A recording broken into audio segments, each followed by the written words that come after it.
Day 2 of the magical Oak Tree Hotel. I wake up to the sound of fluttering wings and the sight of a teleporting hummingbird zipping in and out of existence. It's an enchanting sight, its iridescent feathers shimmering in the morning light. As I watch, it appears and disappears, teleporting from one spot in my room to another before finally zooming away out of the open window. It's a magical start to my day of wonder and mystery that surrounds me here at the magical Oak Tree Hotel.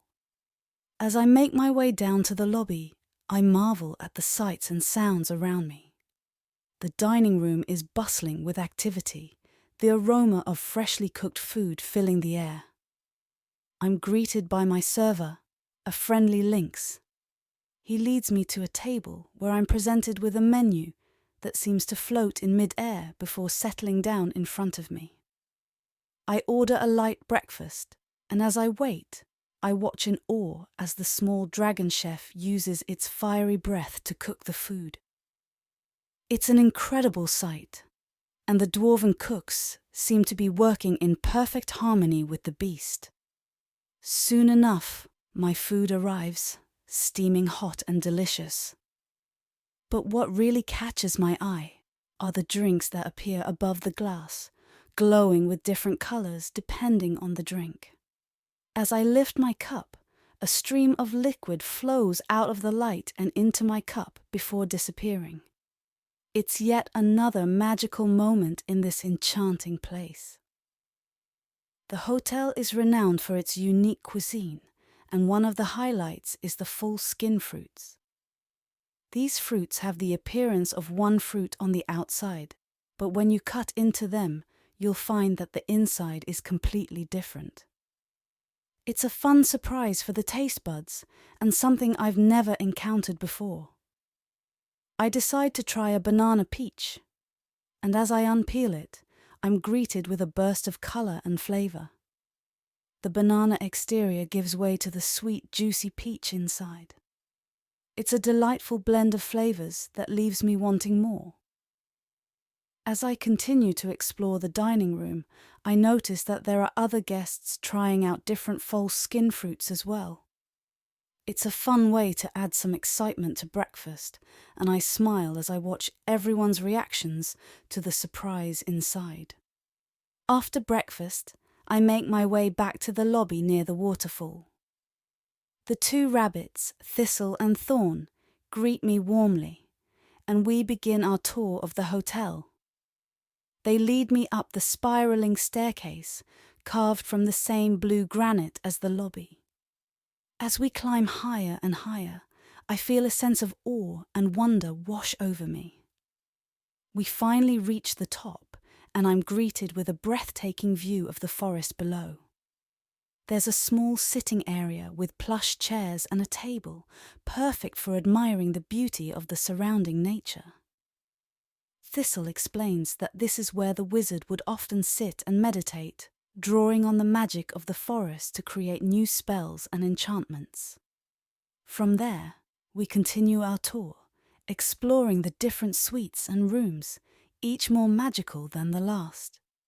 There are rooms with twinkling stars on the ceiling, others with glowing mushrooms underfoot.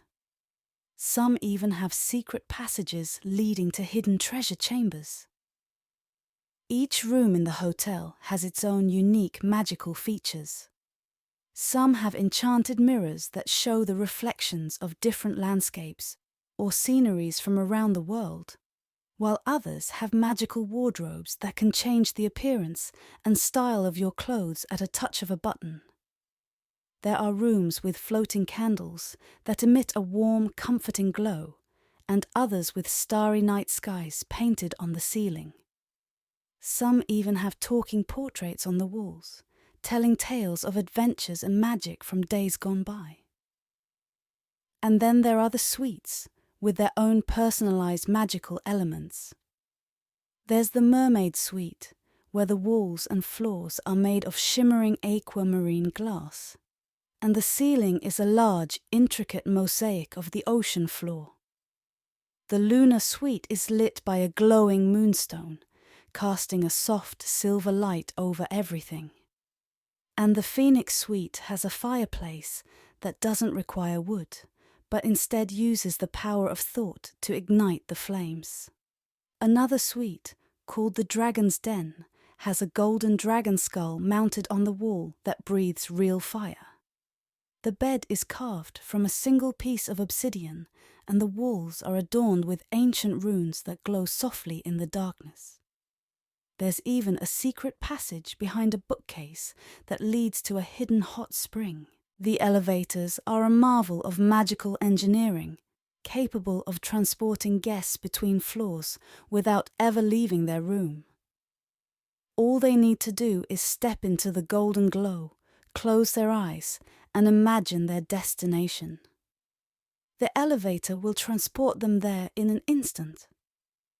The balconies are another magical feature of the hotel. Instead of traditional railings, they're made of living vines that twist and turn, creating a beautiful, natural barrier. The plants glow softly in the dark, casting a warm, inviting light over the forest below. It's a truly breathtaking sight, and I feel grateful for the chance to experience such magic firsthand. Thistle and Thorn lead me to the wizard's personal chamber, hidden through a giant painting in the hallway. I feel a sense of awe and wonder as I step through the painting and into the chamber. The room is filled with ancient scrolls and dusty tomes, as well as strange magical artifacts that I can't even begin to comprehend. In the center of the room, there's a large circular table made of the same blue granite as the lobby.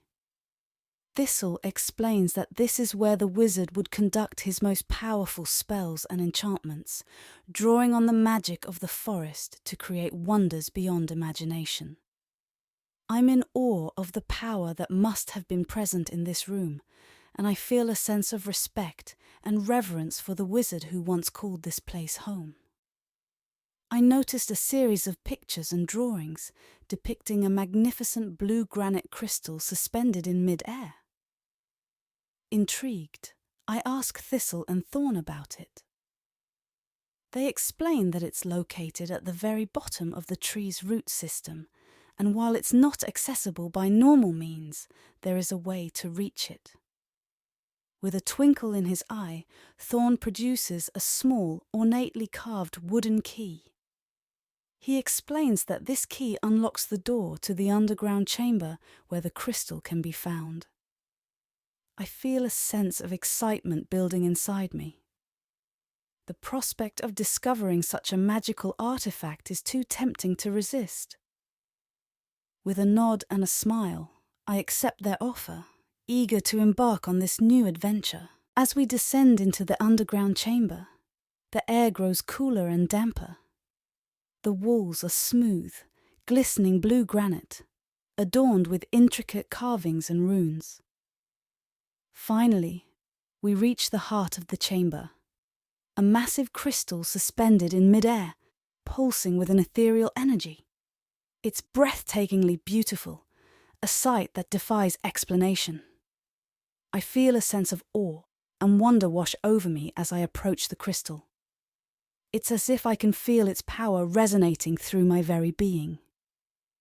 Thistle and Thorn explain that the crystal has been used by the wizard to focus his magic, drawing upon the power of the forest to create his spells and enchantments. They also mention that it has the ability to amplify one's own magical abilities, but with great caution. As I reach out to touch the crystal, a rush of energy surges through my body. It's as if the very air around me is alive with magic. I feel a newfound sense of power and potential, like anything is possible. And then, just as quickly as it came, the energy fades away, leaving me standing there, breathless and exhilarated. Thistle and Thorn explain that the excess from the quarry where the crystal was obtained was used to line the walls of the hotel, providing the magical power needed to keep the hotel running. They also mention that the suspended crystal is the one that provides protection to the hotel grounds and a path up to the train station. As our tour of the magical giant oak tree hotel comes to a close, Thistle and Thorn suggest we visit the hotel garden, spa, and waterfall. They also mention the clay pet-making station, where guests can create their own magical companions. As we venture deeper into the garden, I notice a fairy dressed in security attire fluttering over to Thorn. She whispers something in his ear before he excuses himself, leaving me alone with Thistle. As Thorn leaves, Thistle seems a bit flustered, muttering something about needing to speak to him privately. I wonder what's going on between the two rabbits. The hotel garden is a sight to behold, filled with an array of magical plants and flowers. There are trees that produce false skin fruit, just like the ones I had for breakfast. Other plants glow in the dark, casting a soft, ethereal light across the garden. There's even a patch of mushrooms that sing when you walk by them. Thistle leads me to a row of vines with delicate white flowers. She explains that these vines are capable of detecting lies. If you tell a falsehood near them, the flowers will whip you with their tendrils, causing a stinging sensation. It's a powerful reminder of the importance of honesty in this magical realm. As we continue our tour of the garden, I notice a patch of singing flowers. Thistle explains that each flower has its own unique tune, and if you pick one, it will play that tune until you place it back on the ground. Further into the garden, I spot a tree with vibrant leaves with images moving on them. As I approach, I notice that the leaves hold small shimmering orbs. Thistle explains that these are dream orbs. If you pluck one from the tree and place it under your pillow at night, it will allow you to experience the dreams of other creatures. It's a fascinating concept, and I wonder what sorts of dreams I might encounter. I pluck one of the orbs from the tree and put it into my pocket. End of part 1 of day 2.